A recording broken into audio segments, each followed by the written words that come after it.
Everybody, Norm here with Johnny Rzeznik, How's it Goo Goo going? Dolls. This is serious part of Goo Goo Doll history. This was the first real guitar that I owned.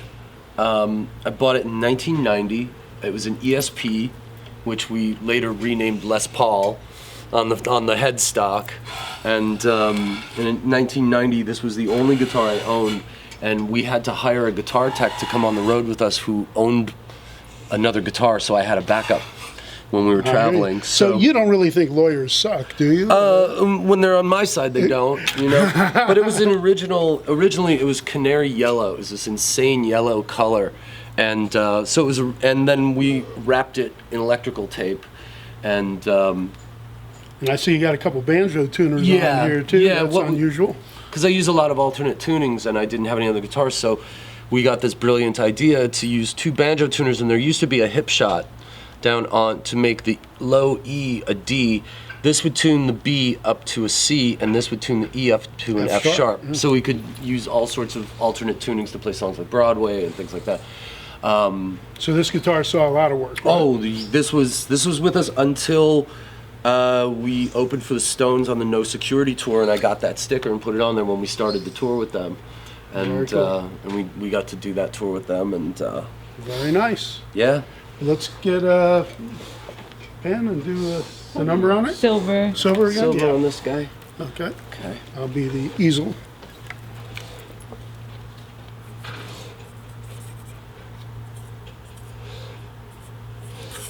Great. Very cool.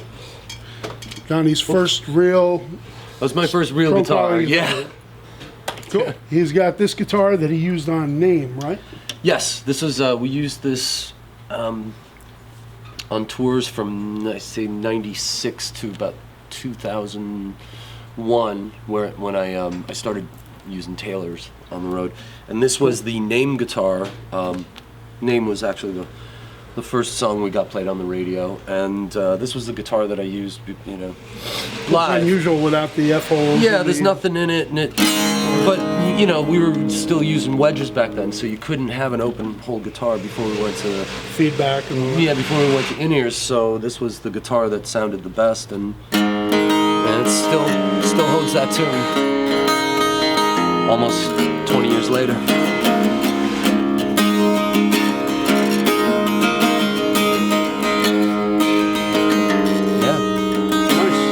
Good.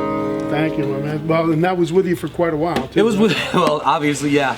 I mean, judging by, it's got some miles on it, That's you know? actual wear. And That's what you want. yeah, you know, I mean, it worked for a living for a long time. There you go. You know?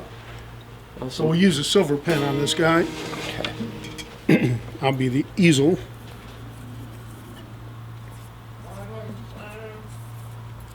Yes. Very cool. Awesome. Thank you. The Name guitar. And we're getting some stuff. This was all stage used. Yes. Really cool Studio stuff. used, Studio too. used too. What was this one used This on? is a Taylor 110 that I pulled two strings off of because I use a lot of alternate tunings. Kind of, yeah. It gets pretty strange at points, you know. So, and the other two strings I felt were just getting in the way.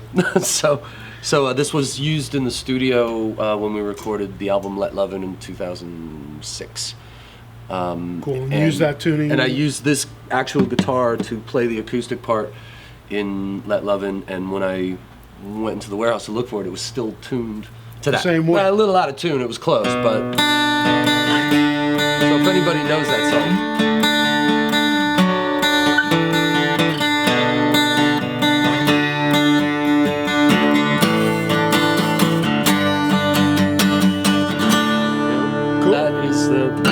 That is the tuning for Very that. nice, my man. Thank you. So can we get you to sign that? Sure, absolutely. Oh, put it like this. Right there? That way, yeah. Perfect. Nice. All right.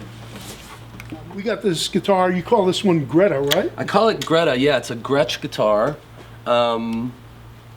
And I used this, I bought this at the beginning of the Dizzy Up the Girl tour, which was, 99, 2000. and it's a Gretsch guitar. And when we were traveling through Europe, I stopped at a truck stop and I got these stickers. And this was a Dizzy Up the Girl sticker that we made. You know, and I taped over the little thing that said Gretsch and called it Junk. I'm sure the people at Gretsch would love that. You know. I guess that wasn't an endorsement. No, I paid for this guy, but yeah, you know, this was out on tour with us for about 5 years.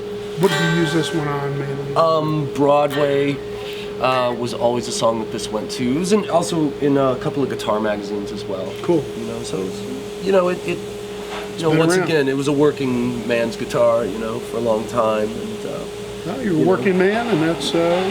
Yeah, you know, just, you know, it brought back a lot of memories. I haven't seen it in years, you know, and when I was going through the warehouse, I was like, oh my God. Brought back memories. Oh, it really did. It got kind of sentimental with it, but, you know. For about 10 minutes. For about 10 minutes. There you go. Let's use a black pen on this guy. Okay.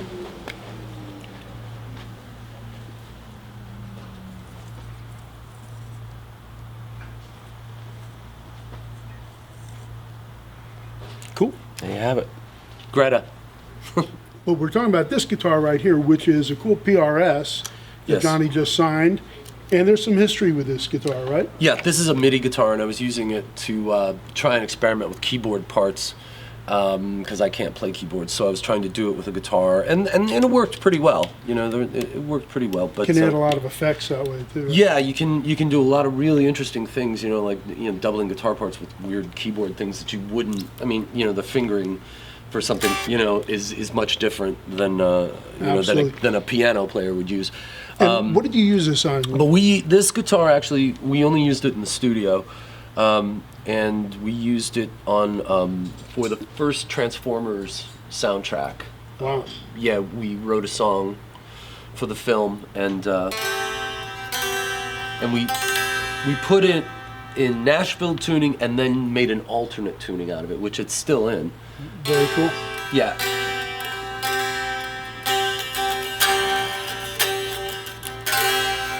Nice. Got a nice ring to it. Yeah, it was really. If you can check out the first Transformers movie, it's in the film. A song called "Hold On," and Very nice. There we are. Well, listen, John, I can't thank you enough. He's Thank one of you. the really Thank you for good having guys me. in rock and roll. The Goo Goo Dolls, great band. Johnny is the man, and Johnny is a good, generous guy who came in to try to do something to help this guy, Mark Pollock, too. So I'm very thankful. Oh, I'm grateful to you too, man. Thank you. Thank very you, my much. man. Thanks.